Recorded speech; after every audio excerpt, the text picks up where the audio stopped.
Ms. Clarke,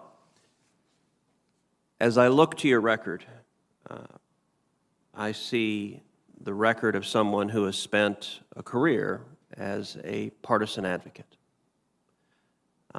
Last year, you wrote an op-ed in Newsweek entitled, "I Prosecuted Police Killings, Defund the Police, but Be Strategic."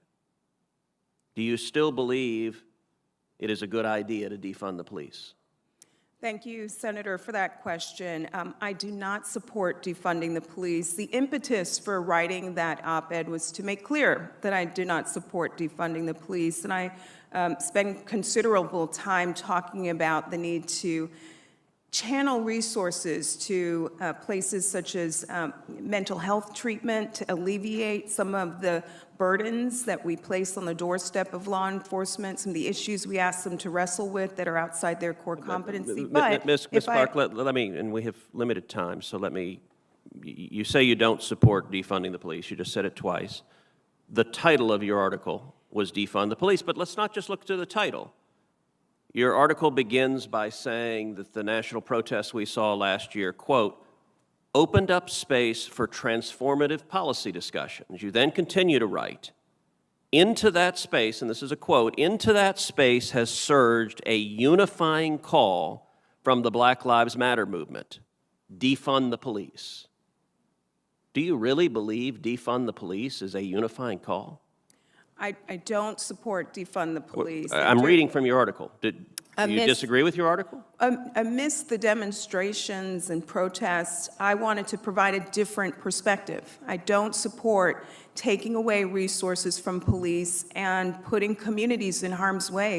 There's a rise in hate crimes and extremism. Ms. Clarke, you know you're testifying under oath here. Please allow her to. You just said a moment ago. Senator Cruz, please allow her to complete her answers. Well, I'm not going to allow her to filibuster, so I'm going to ask a question. If she wants to answer the question that I asked, she can do so, but I'm not going to. She should be allowed. I hope you'll show respect to the witness and allow her to. I will show respect to every witness, but we also have limited time, as you're aware, and you've been on this committee long enough to know that witnesses, in avoiding questions, will try to filibuster on different topics. So I'm going to ask questions, and I'm going to expect answers to the questions I ask. And I understand the chairman wants to jump in and defend the witnesses, but that's your prerogative to try to do so. I will defend witnesses on either side and members on either side. We will be respectful in this committee. I hope that all members will. I hope and expect the same standard will be applied to senators on both sides.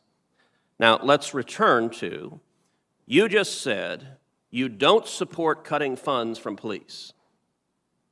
I find that astonishing and, Ms. Clarke, frankly, not credible, because I'm holding the article you wrote, and I actually pulled out a highlighter and highlighted the beginning of each paragraph going through. And about midway through, you have a paragraph that says, we must invest less in police and more in social workers. The next paragraph is, we must invest less in police and more in social support to our schools. The next paragraph begins, we must invest less in police and more in mental health aid.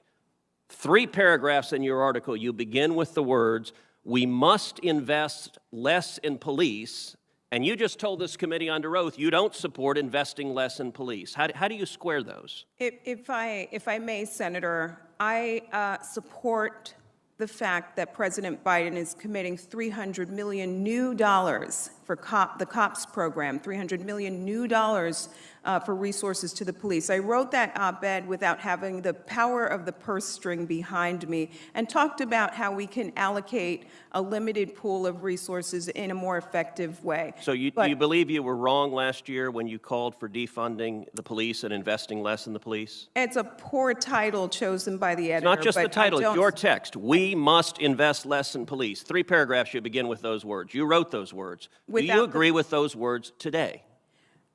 Without the power of the purse string, I wrote those words. But President Biden is committing more resources to police, and I think that's a great thing, Senator.